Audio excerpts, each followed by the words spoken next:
Ya, sí, si quieres Bueno, que comenzamos. pues buenas tardes, bienvenidos a nuestra cuarta sesión del Seminario de Sistemas Complejos. Hoy tengo el gusto de presentar al doctor Hugo Juárez Anguiano, pues, colega de muchos años y amigo. Pues Hugo es matemático, físico matemático por la Universidad Benemérita Autónoma de Puebla y maestro en ciencias y doctor por la UNAM, doctor en matemáticas, y pues ha estado trabajando aquí en la coordinación de administración como profesor visitante desde hace ya un par de años, y hoy nos va a hablar de un tema muy interesante que es la teoría de juegos evolutivos, ¿verdad? Así es, Pues, Leo, muchas gracias. pues vamos a escucharlo con mucho gusto y atención. Gracias, Leo. Este es, Muchas gracias a todos por atender a esta última sesión. Voy a compartir mi pantalla. Bueno, pues entonces vamos a comenzar. Voy a hablar de la teoría de juegos evolutivos. Cae dentro del área de la teoría de juegos. Me interesó este tema porque se aplica en muchos casos del área de ciencias administrativas y nosotros no, a veces no se conoce, ¿no? Vamos a hablar de juegos de suma cero, juegos no cooperativos, juegos evolutivos y vamos a ver cómo se aplica en el área de la ciencia administrativa. En realidad lo que voy a dar es un contexto histórico de cómo ha evolucionado este concepto, porque, por ejemplo, en la carrera de administración no tenemos la materia de teoría de juegos, entonces, pues quisiera introducir desde el inicio, ¿no? ¿Por qué me interesó esta área? Fíjense que yo he estado investigando ciertos modelos de elección social de parte de la teoría de Arrow, del economista, y los sucesores que siguieron estos modelos. Y por sorpresa mía, mucha de la matemática que yo conocía o que hice en el doctorado se aplica en estos modelos de elección social, que consiste en grupos de personas, se tienen que poner de acuerdo para elegir un bien común, ¿no? Más sorpresa todavía es que estos modelos de elección social se pueden relacionar con la teoría de juegos, ¿no? En los 80 y en los 90 se tienen ahí cierta relación que los modelos de elección social, y si uno se pone a pensar, en efecto son muy parecidos en su forma de estructurarse, me lleva a ciertas estrategias en la teoría de juegos, que a su vez se pueden generalizar como los juegos evolutivos. ¿Ok?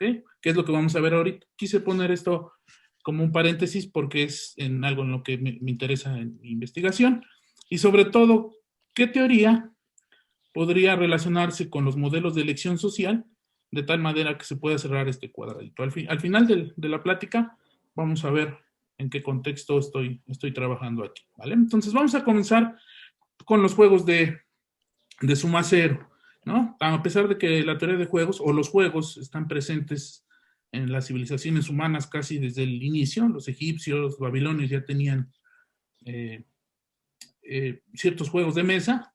La teoría de juegos como una disciplina científica se crea a partir de los años 40 con la publicación de este primer libro, Teoría de Juegos y el Comportamiento Económico. Imagino que todo el mundo ha escuchado de este. Fue publicado por el profesor John von Neumann, matemático, y el economista Oscar Morgenstern, ¿no? Es la base de la teoría de juegos moderna y es el inicio de un estudio científico de la teoría de juegos, ¿no?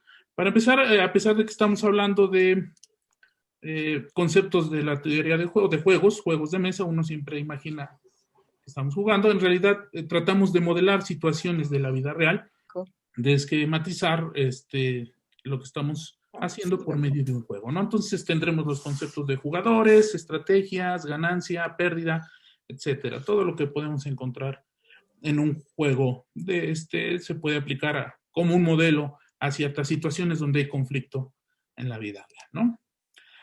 Esta se encuentra dentro del área de la toma de decisiones. Como todos sabemos, la toma de decisiones es una parte muy importante en el nivel gerencial, en el área administrativa, y entonces conocer todos los tipos de modelos que se pueden aplicar aquí nos puede ayudar a resolver muchos problemas, ¿no? Entonces lo que vamos a ver es un modelo que nos puede servir para resolver problemas en el área administrativa.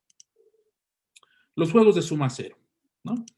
Voy a ir poniendo ciertos juegos que nos van a dar un panorama de lo que trata cada uno de estos conceptos de manera general, ¿no? Entonces vamos a tener dos personas, los voy a denotar como A y B, y ambas van a elegir un número, ya sea 1 o 2, ¿no?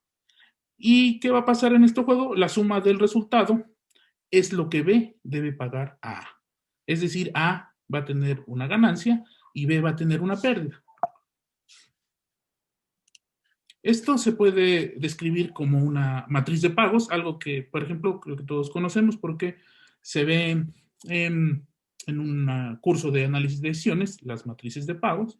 Entonces podemos describir cada una de las opciones que tiene el jugador A, cada una de las opciones que tiene el jugador B, y esas opciones les llamamos estrategias, y nos vemos cuál es el pago que se debe dar cuando cada uno de estos jugadores elige su estrategia, ¿no?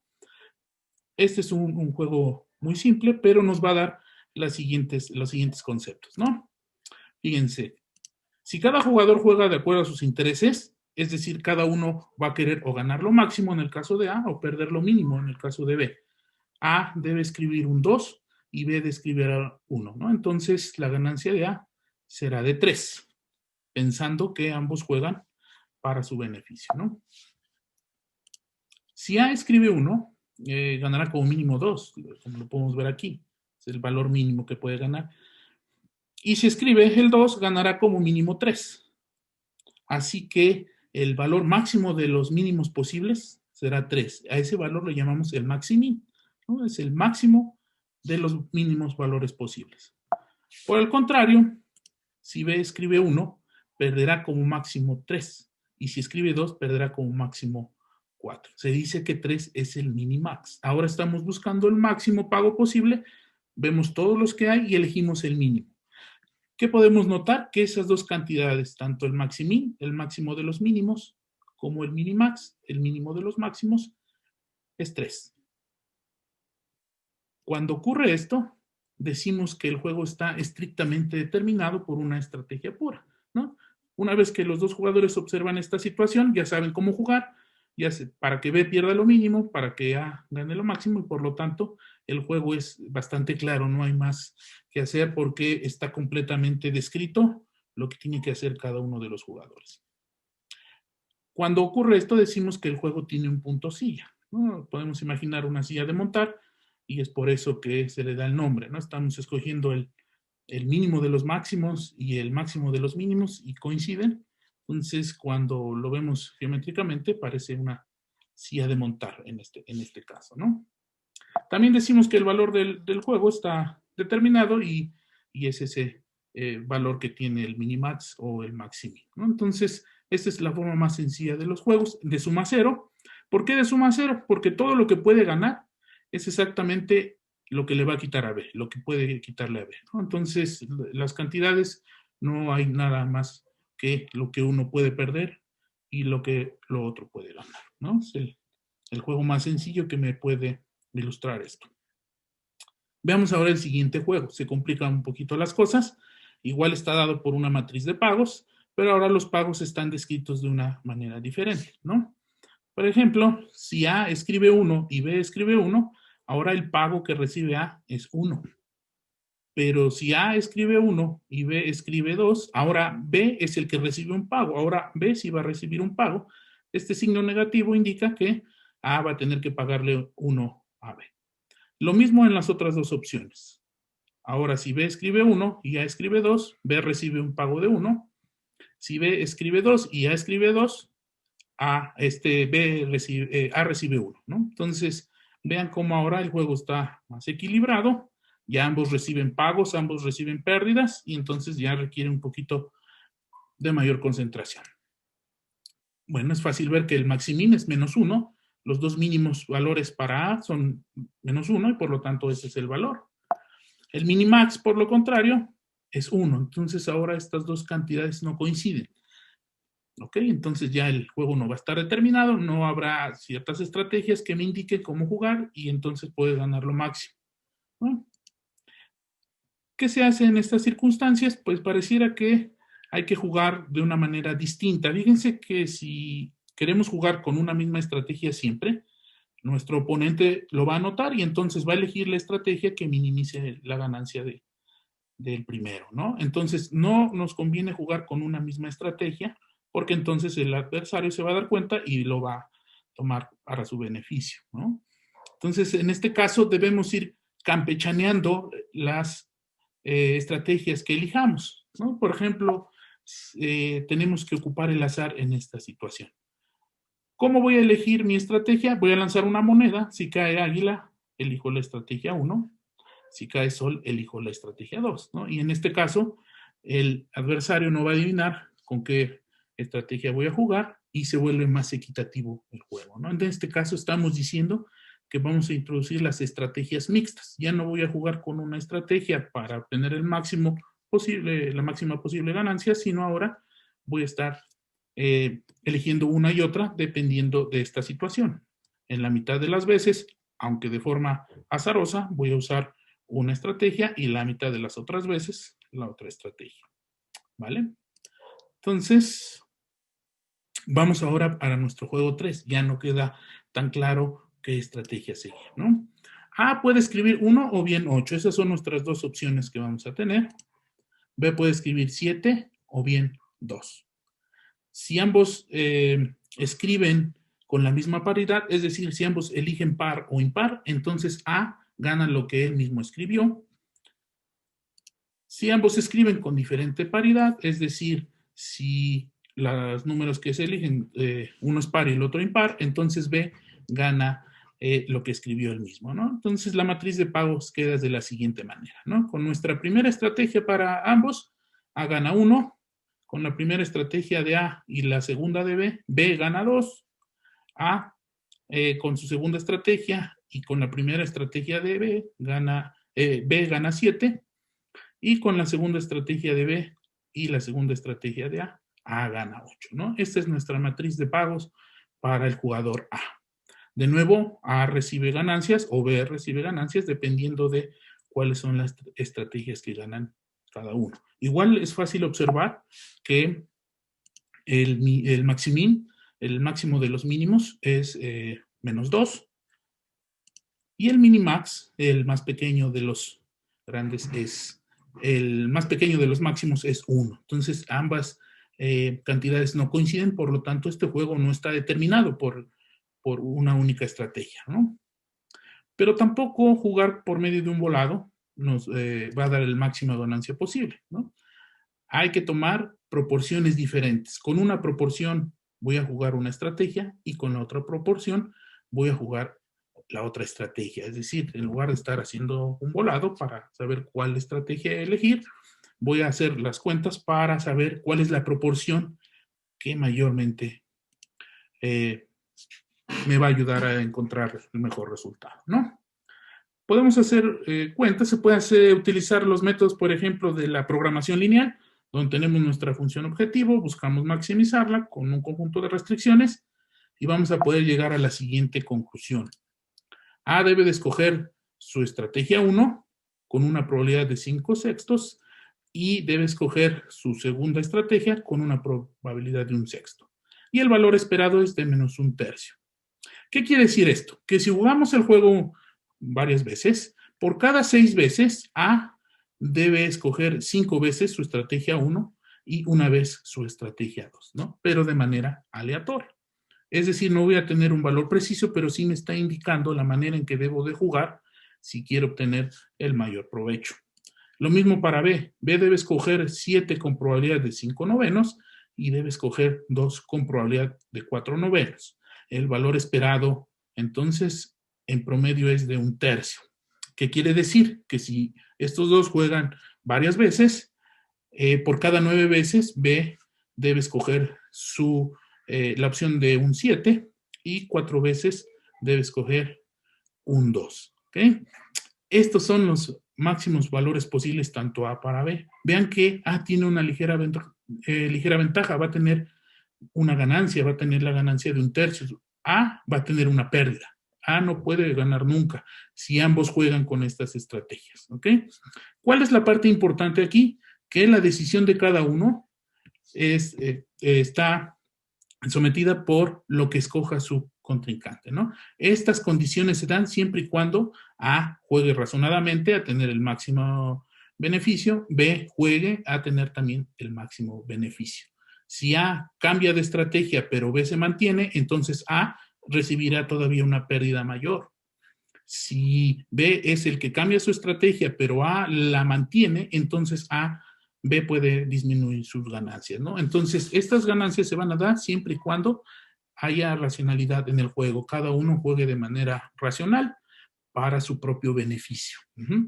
Este es el criterio de los juegos de suma cero que hizo, que fue un resultado muy sorprendente de Neumann en 1928. Demostró que todos los juegos de dos personas de suma cero siempre van a poder encontrar una solución óptima si ambos juegan de manera razonada. Es decir, si cada uno de los jugadores juega a ganar lo máximo posible, entonces siempre va a ser posible encontrar una solución óptima para ambos jugadores. ¿Okay? Fue un acontecimiento muy importante porque este teorema tiene todos los rasgos de las matemáticas que estaban surgiendo en esa época, ¿no? 30 años antes, este teorema no se hubiera podido demostrar porque no estaban las matemáticas presentes necesarias, ¿no? Las matemáticas que se necesitan para ese teorema estaban justo en esos años y además el ingenio de von Neumann lo llevó a aplicarlas en estos cuestiones donde no solo la cuestión cuantitativa tiene su interés, sino también las cuestiones cualitativas. Ahorita vamos a ver por qué. Muy bien. Lamentablemente, la mayoría de juegos no son de suma cero, ¿no? Donde se aplica, no son de suma cero, pero algunos básicos donde tenemos que tomar una decisión en concreto sí funcionan. Imagínense que van a introducir, están en una empresa, van a introducir un nuevo artículo y eso se va a hacer con base en los datos que arroja la economía, si es buena o mala para introducir este artículo, ¿no? Eso nos va a llevar a decidir si vamos a producir pocos artículos o vamos a producir una gran cantidad de artículos, ¿no? Aquí está la matriz de pagos, qué es lo que vamos a recibir dependiendo del estado de la economía, ¿no? Entonces, si suponemos que la economía está jugando con su óptimo obtener las ganancias, entonces yo aplicando el criterio de von Neumann del teorema Minimax, me dice que yo debo de hacer una producción grande con 1/5, una producción pequeña con 4/5 y obtendré una ganancia promedio de 420 millones de dólares, suponiendo que aquí son millones de dólares. ¿Ok? Entonces, en una decisión tan sencilla, podemos aplicar los métodos de los juegos de suma cero para saber qué decisión tomar en el futuro, porque eso es lo que buscamos cuando estamos modelando la realidad. Buscamos que el modelo sea lo más exacto posible para que nos pueda predecir en la realidad, ¿no? ¿Qué quiere decir esto? Que si estoy produciendo de manera constante, por ejemplo, semanalmente, por cada 5 semanas, yo debo de producir, hacer una producción grande y 4 producciones pequeñas, y este va a ser el promedio de la ganancia en todo este periodo, ¿ok? Entonces, a pesar de que se aplica en pocos casos, sí es muy eficiente a la hora de ver este tipo de ejemplos, ¿no? Vamos un poquito más arriba ahora en los juegos donde no necesariamente lo que gane un jugador se lo está quitando al jugador opuesto, ¿no? Vamos a ver, posiblemente este es un ejemplo un poco antiguo porque trata de publicidad en una franja horaria en una televisión. Ahora con la tecnología podemos ver a cualquier hora la televisión y vamos a ver nuestro programa favorito. Pero en algún tiempo, quizás hace 10 años todavía, la televisión tenía un gran impacto en los consumidores, ¿no? Entonces había dos empresas, vamos a suponer, que compiten por publicidad en cierta franja horaria, en particular por publicidad en la tarde o publicidad en la noche, ¿no? Si ambos eligen publicidad en la tarde, este va a ser el beneficio que van a obtener. Si la empresa elige publicidad en la tarde, pero la empresa B en la noche, vean cómo cambia, aumenta lo que van a obtener, su pago, pero aún así la publicidad en la noche nos da un pago menor.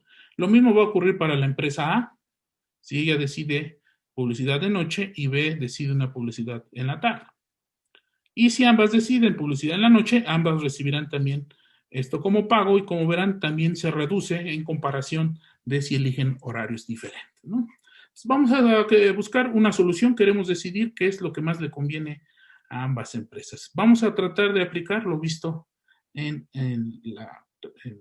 la parte pasada, donde aplicamos el criterio del minimax, ¿no? Dijimos que si ambos jugadores juegan con su estrategia óptima, entonces si uno cambia y el otro la mantiene, recibirá un pago menor. Recuerden, esa era una de los criterios del teorema del minimax, ¿no? Aquí están las matrices que corresponden tanto a los pagos de la empresa A como los pagos de la empresa B. No son simétricas, ya una es la transpuesta de la otra. Y vamos a hacer el análisis. Está claro que no hay punto silla.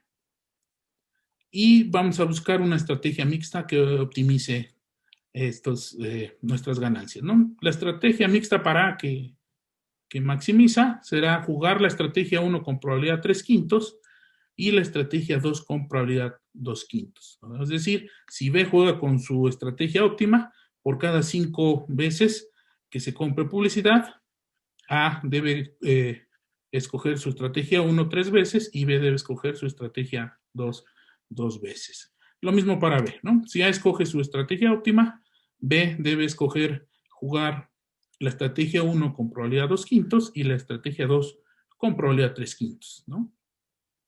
En promedio, cada uno obtendrá una ganancia promedio de 19.2. Hasta aquí todo parece trabajar bien, si seguimos el criterio anterior.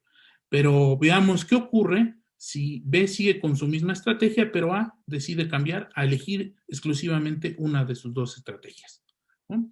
Supongamos que A decide siempre optar por la estrategia 2, mientras que B sí se mantiene con su estrategia mixta. En este caso, hacemos los cálculos porque los pagos para A van a ser 30 y 18, pero como B va a estar jugando su estrategia mixta, tenemos que multiplicarla por estas proporciones y al final tengo un valor promedio esperado de 22.8, que si nos fijamos en el anterior es mayor a lo que se decía al utilizar el criterio minimax, ¿no? Entonces cambiamos la estrategia que nos decía minimax y obtuvimos un valor máximo. ¿Qué quiere decir? ¿Que von Neumann nos estaba engañando? No, lo que quiere decir es que estamos en la presencia de un juego que no es de suma cero. Al no ser de suma cero, el criterio anterior ya no funciona, ¿no? Porque el criterio anterior se basaba en el hecho de que todo lo que ganaba un jugador se lo estaba quitando al otro jugador. Entonces, en este caso no se cumple esa condición, por lo tanto, la estrategia que me ofrece el minimax no es la estrategia óptima para ambos jugadores. Incluso si B se da cuenta que A está obteniendo un pago mayor, entonces B decidirá también escoger la estrategia de A y por lo tanto se van a interrumpir y lo único que ocasionará que su pago sea inferior, el de 18, el de escoger las dos, la segunda estrategia, ¿no? Entonces, ¿qué tienen que hacer? Si se confrontan, parece que no tienen el mejor resultado. En los juegos no cooperativos, sorprendentemente, hay una mejor opción. Ambas empresas se ponen de acuerdo para alternar las estrategias 1 y 2 y entonces su ganancia será ahora de 25. Esto fue un parteaguas en la teoría porque en un juego no cooperativo la mejor solución es cooperar, ponerse de acuerdo, ¿no? Y es lo que nos dice el teorema de equilibrio, el teorema del profesor John Nash, dice que en todo juego rectangular finito tenemos siempre al menos un equilibrio de Nash. ¿Qué es un equilibrio de Nash? Para decirlo de manera simple, un equilibrio de Nash es un conjunto de estrategias donde todos los jugadores están de acuerdo con su pago, ¿no? Es decir, ninguno va a objetar el pago que recibió, pudo haber recibido mejor, pero ese pago mejor a lo mejor tenía un riesgo de ser obtenido. Entonces, vamos a entender como un equilibrio de Nash un conjunto de estrategias, una para cada jugador, donde cada uno quedó de acuerdo con su pago. La foto que puse ahí no es del profesor Nash, es un actor, Russell Crowe, es la película Una mente brillante, que trata acerca de la vida del profesor Nash. Ahí si la quieren ver, está muy interesante. Este es el profesor Nash. Lamentablemente hace algunos años falleció por un accidente automovilístico, venció la esquizofrenia y entonces vivió muchos años, pero lamentablemente perdió la vida en un accidente. El equilibrio de Nash fue un parteaguas sobre todo en la economía, ¿no? Cambió todo el paradigma económico que se traía desde el siglo XIX y reformuló bastantes propiedades y por eso se ganó el Nobel en 1994, por su trabajo sobre el equilibrio de Nash. ¿Ok? Entonces, ¿qué pasa si tenemos dos jugadores con sus conjuntos de estrategias? Lo más recomendable es ver cuál es el equilibrio de Nash, es decir, el conjunto de estrategias que les dará el pago donde no podrán poner peros, ¿no? Este es, digamos que uno de los resultados más relevantes del siglo XX. Unas cuestiones por ahí encontradas es que el criterio de equilibrio de Nash depende de cuestiones cuantitativas, como los decía. Recordemos que hasta el momento estamos apelando a que cada jugador va a actuar de manera racional, va a jugar de manera racional para recibir el mayor beneficio y por lo tanto, en eso es lo que se sustenta el criterio del equilibrio de Nash. Se han hecho experimentos donde ponen a varios jugadores a jugar el mismo juego y ven que en muchos casos, sobre todo la gente inexperta, no busca la estrategia del equilibrio que le va a dar un equilibrio de Nash, sino simplemente empieza a tratar de ganar lo máximo, ¿no? Está siempre la tentación de que yo puedo ganar más, aunque matemáticamente esté demostrado que no puedo llegar a más, o si busco más, va a tener un mayor riesgo. Entonces tiene sus carencias, sobre todo en la parte de que muchas veces suponer que los jugadores son racionales no es tan adecuado. Una forma de representar el equilibrio de Nash es precisamente con el dilema del prisionero.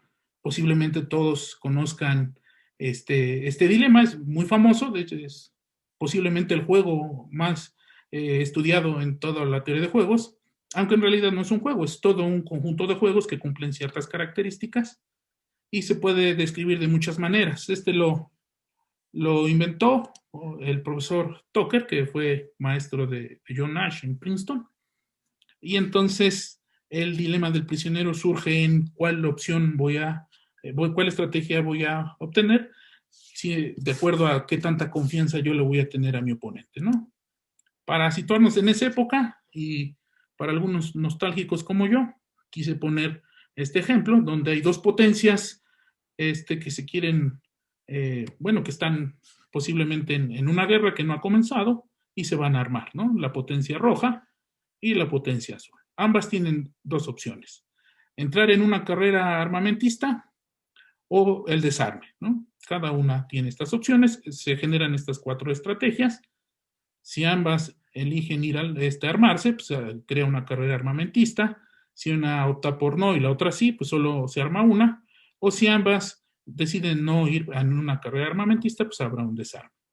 Habrá un pago por cada una de estas decisiones, por cada una de estas estrategias, y estos son los pagos que se obtienen, ¿no? En este caso, los equilibrios de Nash están dados en la opción A y la opción 2 para cada una, ¿no? La opción 1 para ambas potencias, la opción 2 para ambas potencias. Pero fíjense que el desarme me da un pago mayor, ¿no?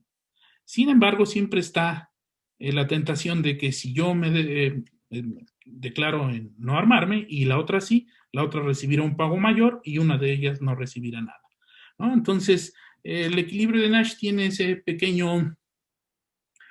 esa pequeña fisura de qué pasa si el otro cambia de opinión, qué pasa si el otro en realidad no cumple, que va a jugar a su máxima ganancia, y entonces puede destruirse el equilibrio de Nash. Ya el equilibrio de Nash no sabemos qué pasa con el tiempo. Esto ocurre una vez que está jugado el juego, pero ¿qué pasa si el juego se juega más veces?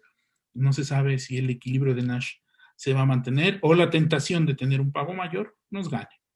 Por ejemplo, en este otro juego, el equilibrio de Nash es tomar cada jugador la estrategia 2 Pero vean cómo la estrategia 1 es muy tentadora para el jugador que juega con las columnas, ¿no? Es un pago de 100 y el equilibrio de Nash le da un pago de 2.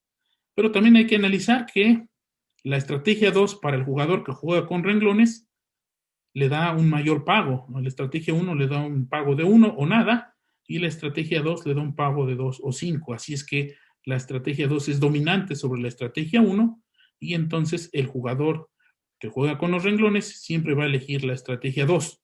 Por lo tanto, el jugador que juega con las columnas nunca va a poder obtener 100, aunque siempre va a estar tentado de que el jugador 2 no se haya dado cuenta de esto, ¿no? Entonces aparecen este tipo de tentaciones en donde mantener el equilibrio de Nash no está claro y que en algún momento se pueda romper.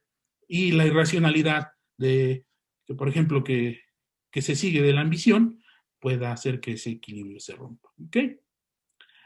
Hasta el momento hemos hecho énfasis en que los jugadores deben actuar de manera racional, ¿no? Para que se dé un equilibrio de Nash, cada jugador debe actuar de forma racional para elegir las estrategias adecuadas, ¿no? Veamos ahora otro enfoque. Este enfoque aparece en los 70s.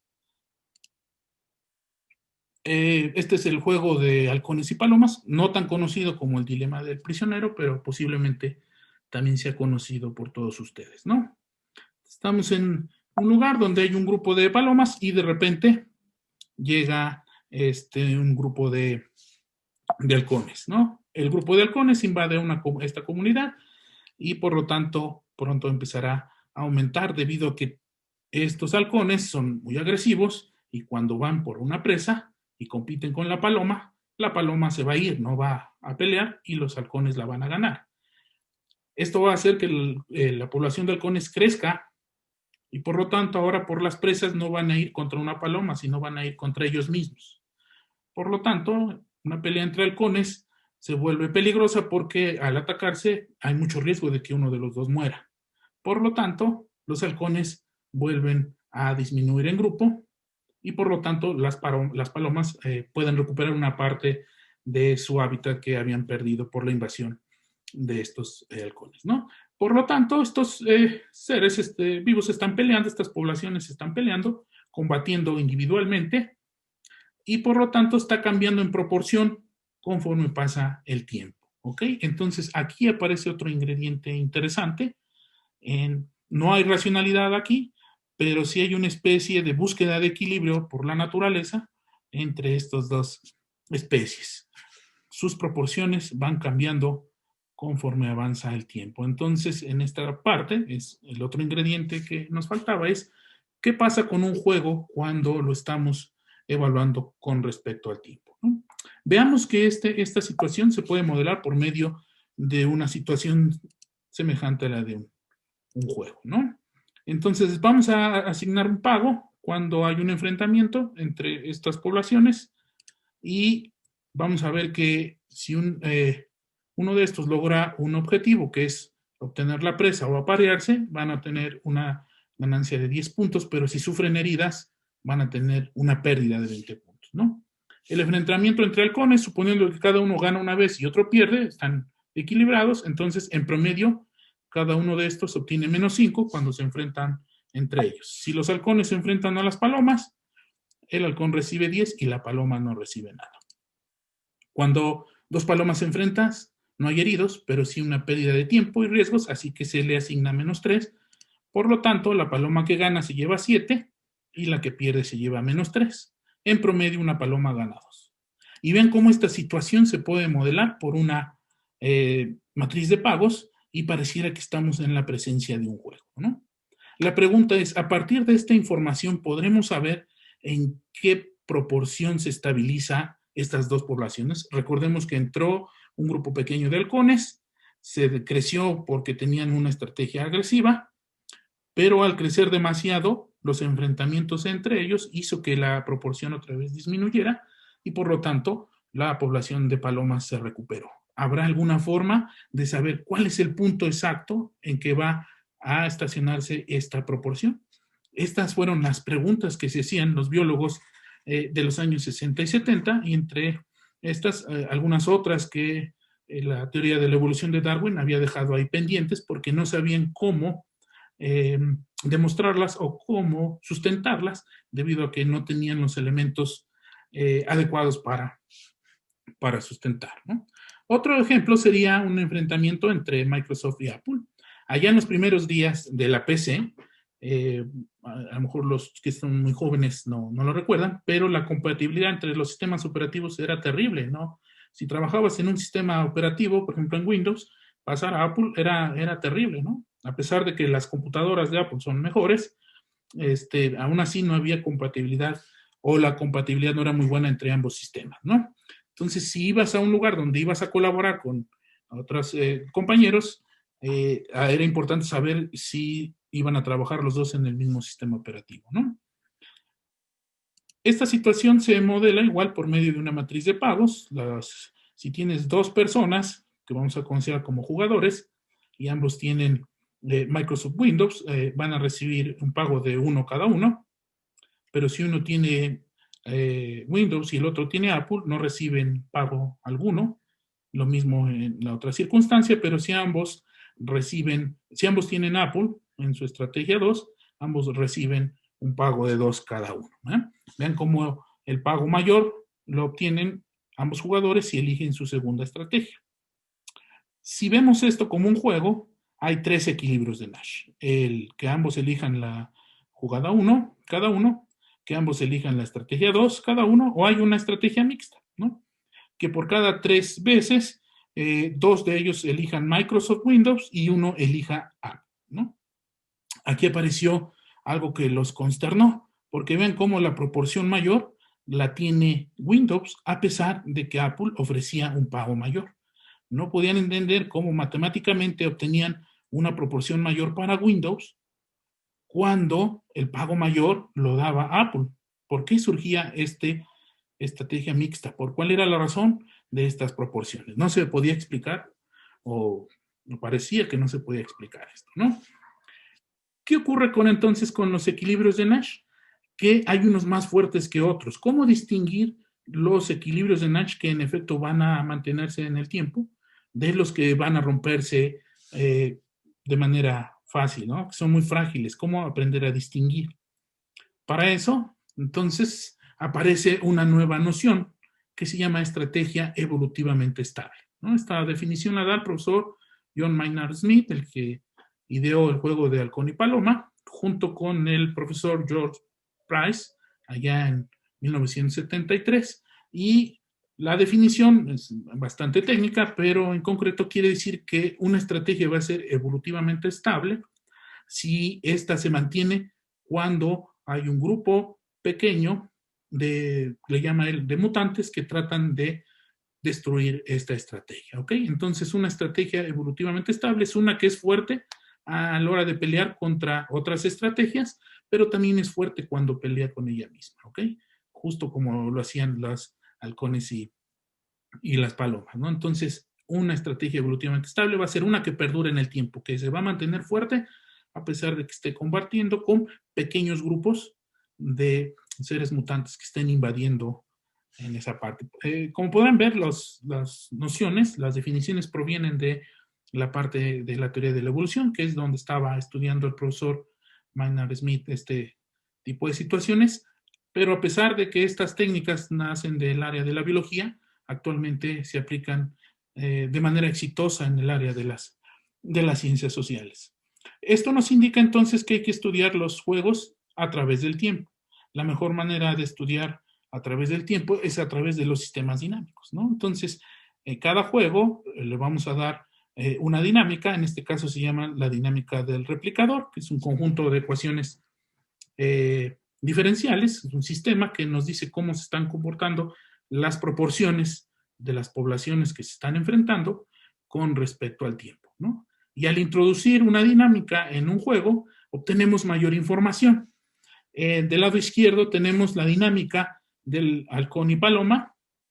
Las flechas indican que las proporciones se están concentrando en este punto. Esta es la dinámica que corresponde a los halcones y dice que este puntito no nada más es un punto de equilibrio, sino se llama un atractor, porque a ambos lados se están atrayendo a este punto. Es decir, no importa dónde comience a hacer el estudio, conforme pase el tiempo, esta proporción se va a estabilizar en 8 tercios. Y lo más sorprendente es que en la realidad es lo que pasa. Se observó que la población de halcones y palomas es en la proporción en que se estabilizan. Los halcones se estabilizan en una proporción de 8 treceavos, mientras que las palomas se quedan solo con 5 treceavos, ¿no?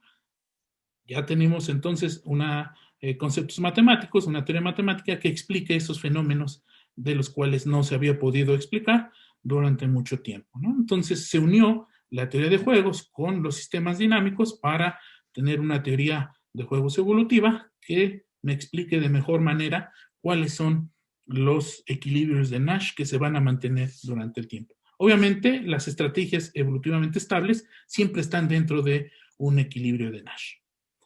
Aquí está el otro ejemplo de Microsoft contra Apple, y esta es la dinámica de Microsoft. Quiere decir que aquí las flechas están invertidas, quiere decir que este equilibrio no es estable como el del halcón y paloma. Este equilibrio se llama repulsor, es muy inestable y no atrae las proporciones hacia él. Quiere decir que cuando las proporciones empiezan en cualquier otro punto, por muy cerca de este punto de equilibrio, conforme pasa el tiempo, van a huir de él.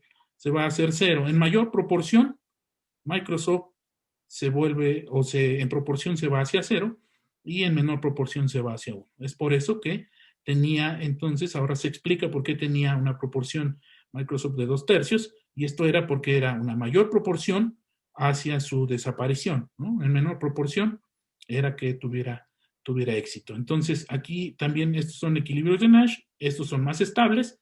La dinámica dice que las proporciones tienden hacia ellos, pero entonces es bastante sensible, ¿no? A cualquier pequeña perturbación.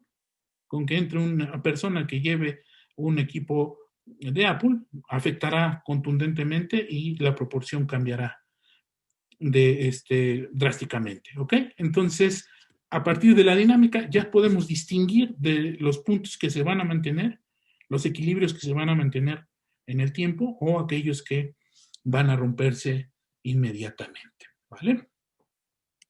Muy bien, vimos ejemplos del área biológicas ahorita en juegos evolutivos, pero con el paso del tiempo fue indudable que se tenían que aplicar a las ciencias sociales. Se han aplicado fuertemente al estudio de las normas de la conducta del ser humano. La escuela italiana ha hecho muchos avances a través de juegos evolutivos, de la explicación de cómo las personas, las sociedades, evolucionan a través de las conductas, cómo las normas van cambiando y cómo hay normas que se mantienen y otras que van a terminar por desaparecer, ¿no? También se han analizado ciertos, por ejemplo, ahora que está el COVID, ciertas enfermedades infecciosas a través de juegos evolutivos, cómo evolucionan, ya que por sí mismas las formulaciones con las que se cuentan con sistemas dinámicos exclusivamente, luego no nos da una información certera debido a que los parámetros son muy sensibles. Entonces no nos da la información que quisiéramos, pero al reformularlo en forma de un juego evolutivo, parece que la información puede ser más certera hacia el futuro, ¿no? Porque es lo que buscamos, como lo he dicho, que la información que tengamos en el pasado nos ayude para una mejor información en el futuro. Bueno, un estudio reciente en el año 2018, un grupo de profesores chinos diseñaron un modelo para expresar la relación entre fabricantes y proveedores en una cadena de suministros global, ¿no? Se imaginarán una cadena de suministros global donde están fabricantes, donde están distribuidores. Si alguno de estos llega a quebrar o tiene problemas financieros, va a afectar a ambos, ¿no? Entonces, ¿en qué momento nos conviene cooperar con los fabricantes y proveedores y en qué momento no? Eso es bien importante para mantener sanas las finanzas.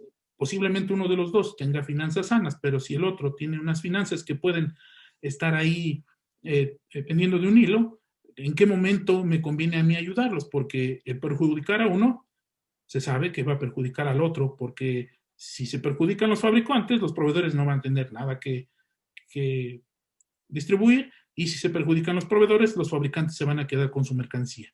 ¿Cómo establecer esta relación? ¿No? Pues en este año, 2018, un artículo que les daré la información más adelante, analizan la situación, revisan cuáles son los factores importantes en esta parte del riesgo financiero y cuáles son los elementos que se necesitan para ver cuándo debo cooperar y cuándo no, ¿no? Para esto utilizan la dinámica del replicador. Hay varias dinámicas. La dinámica del replicador no es la única, hay varias, pero esta es la más estudiada, es la que más se adapta a este tipo de situaciones, ¿no? Por ejemplo, los parámetros que utilizas, el factor de riesgo financiero, en qué proporción la empresa puede caer en una quiebra o en pérdida de poder adquisitivo.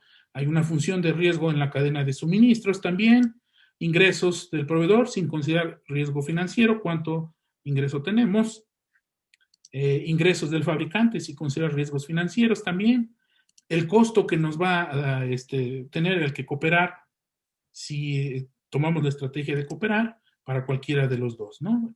Va a haber un costo, desde luego, y en qué medida invertir en este costo me va a ayudar en el caso de que alguno de los dos tenga problemas financieros, ¿no?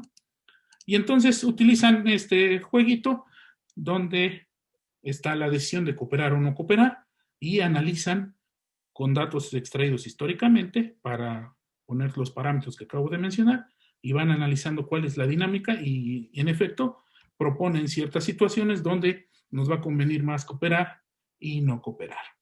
¿Ok? Entonces, esta es una situación real, un ejemplo en el área administrativa donde la teoría de juegos evolutivos nos da información para tomar decisiones hacia el futuro para el bienestar de la empresa o incluso de ambas, en el caso de los fabricantes y proveedores.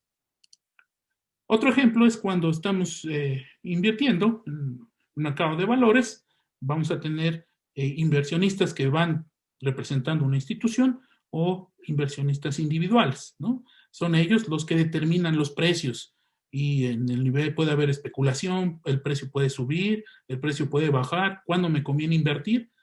Todo eso depende de en las estrategias que elijan estas dos entes, tanto los individuales como las instituciones. Y en 2020, justo en este año, se acaba de publicar también por unos investigadores chinos un modelo basado en juego evolutivo donde analizan esta matriz de pagos, inyectar capital o no inyectar capital por medio de las instituciones que están invirtiendo o los inversionistas individuales, ¿no? Toman en cuenta diferentes factores, pero todo está basado en buscar cuál es la mejor manera de invertir a través de este juego evolutivo, ¿no? Bastante interesante. Los dos artículos son bastante leíbles, no son muy elaborados. Como ustedes saben, el análisis de decisión sigue reglas muy claras, ¿no? Tenemos un problema, buscamos un modelo, vemos que también se ajusta el modelo, tenemos información del pasado para establecer los parámetros y entonces vemos cuál es la información que vamos a obtener del modelo con esos parámetros para ver hacia el futuro, qué decisiones tomar hacia el futuro. Esa es la estrategia en general que se sigue con este modelo, que es justo lo que se estudia en todos los cursos de análisis de decisiones, ¿no? Ya como última parte, la parte importante pues es la simulación. ¿Con qué vamos a simular los juegos evolutivos? Aquí presento 3 herramientas, seguro muy conocidas por todos ustedes, que tenemos Matemática y MATLAB, aunque son de paga, toda la comunidad de la UAM, tenemos licencia para instalar en nuestros equipos. Bueno, Matemática ya lo teníamos desde hace tiempo y apenas desde la semana pasada ya podemos instalar MATLAB en nuestros equipos con nuestra cuenta institucional. Tenemos R que es gratuito, muy poderoso. Los 3 son unas excelentes opciones, pero recientemente han creado un programa que corre NetLogo. Como ya nos dijeron los ponentes de las sesiones anteriores, NetLogo es bastante bueno para simular estas situaciones. Y entonces aquí tenemos la plantilla de este programa. Aquí se puede consultar, es libre, es de acceso libre, lo creó el profesor Luis Izquierdo y tiene todos los elementos que nos interesan en un juego evolutivo. Tenemos nuestra matriz de pago, cómo están cambiando las proporciones en el tiempo, podemos incluir 1 o 2 poblaciones, todos los parámetros que se pueden, que son interesantes en el área de juegos evolutivos. Se encuentra justo aquí en el logo, desde mi punto de vista. Es el más apropiado para comenzar a estudiar los juegos evolutivos en simular, a pesar de que los otros tres que mencioné son muy poderosos. Este es bastante didáctico para los estudiantes, sobre todo que están comenzando con esto de la simulación. Es muy interesante aprender el logo porque es muy fácil y creo que es más intuitivo que los tres anteriores, ¿no? Y pues esto sería todo. Muchas gracias. Aquí está la bibliografía que utilicé. Está los artículos de los profesores chinos que estudian los modelos en el área administrativa. Por ahí unos libros interesantes. Y un artículo mío que habla acerca de este concepto que les mencioné al inicio en el paréntesis, de que se necesita en la teoría de elección social para tener modelos mucho más precisos, pues es precisamente una dinámica, ¿no? Verlo como algo dinámico nos trae mayor información. Ahora sí, gracias, es todo. Muchas gracias, Hugo. Muchas gracias, muy interesante. Sí, así es. ¿Hay alguna pregunta que tengan sobre estos temas, en realidad, que nos ha platicado el profesor Hugo Juárez?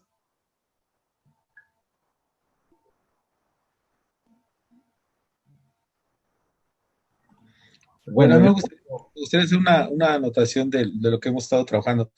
Sí, dentro del área de la que nos encontramos, se ha hecho mucho hincapié en que estos temas deben de ser cada vez más cercanos a los administradores, debido a que básicamente todas las teorías de análisis de posibilidades de que algo se realice dentro de los posibles futuros de poder revisar, pues se dan con estas herramientas, ¿no?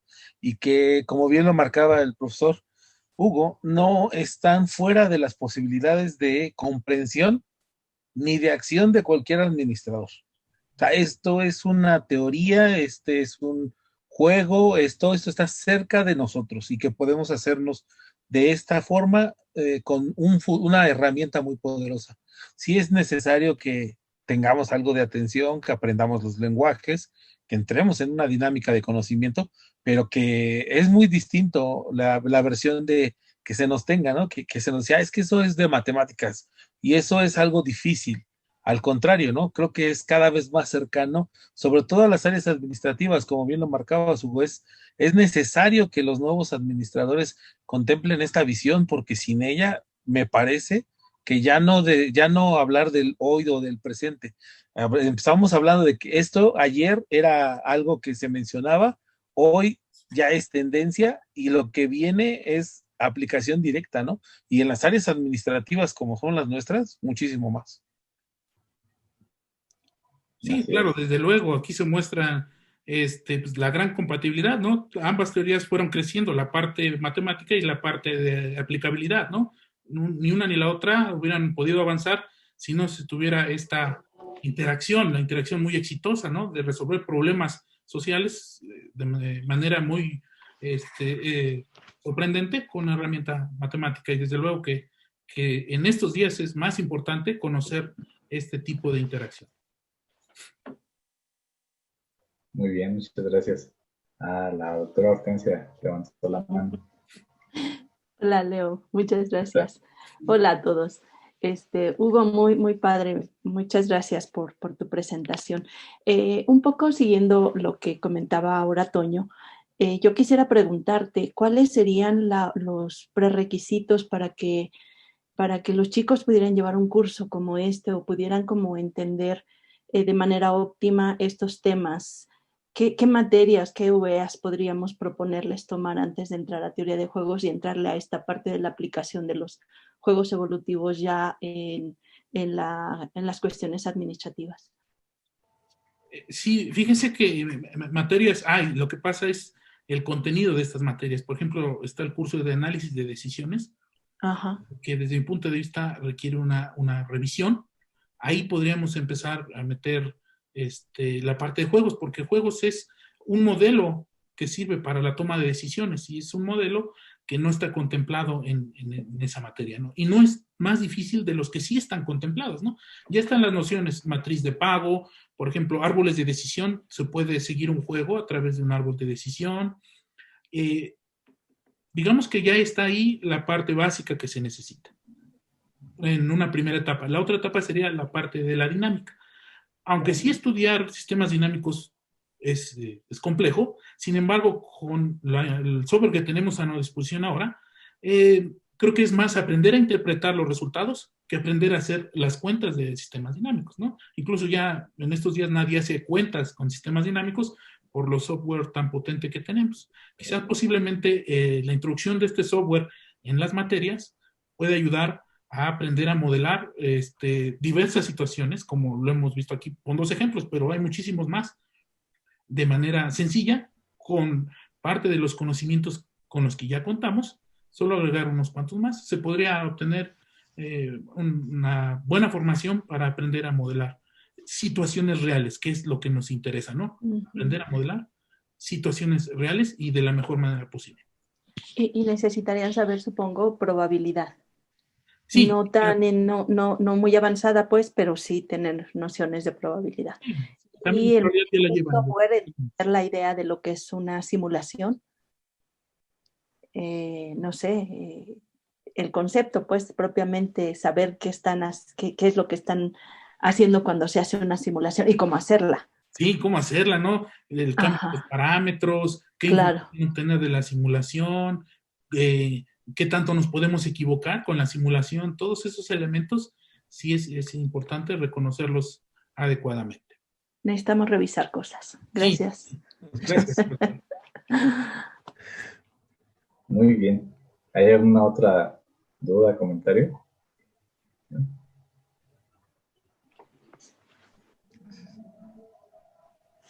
Pues a mí me pareció muy interesante estos resultados que nos comentabas sobre los puntos de equilibrio o no estables, ¿no?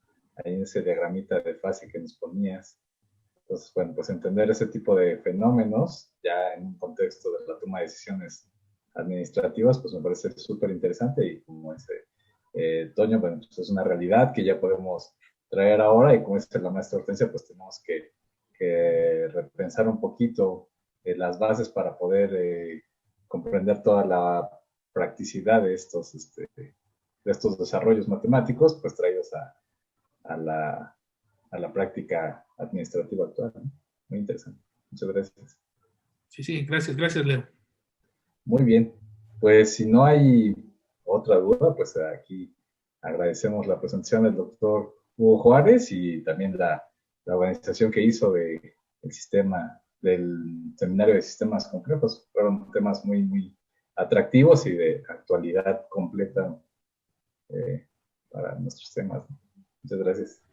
Sí, muchas gracias. Igual ya para terminar, muchas gracias a el área que me permitió presentar este seminario, al apoyo de la jefa, la doctora Leal Güemes, muchas gracias a la profesora Hortensia que gestionó ahí que nos prestaran la cuenta de Zoom, Antonio que nos ha estado colaborando ahí con las partes logística, muchas gracias Toño, y por supuesto también a Leo y a toda el área que estuvo participando, a todos muchísimas gracias, a todos los asistentes, muchas gracias, y les comento que los que gusten su constancia de asistencia, por favor, me hagan llegar sus datos para que se generen, se les hará llegar de forma digital. ¿Vale? Muchas gracias a todos. No, gracias a ustedes y pues muchos seminarios como estos, ¿no?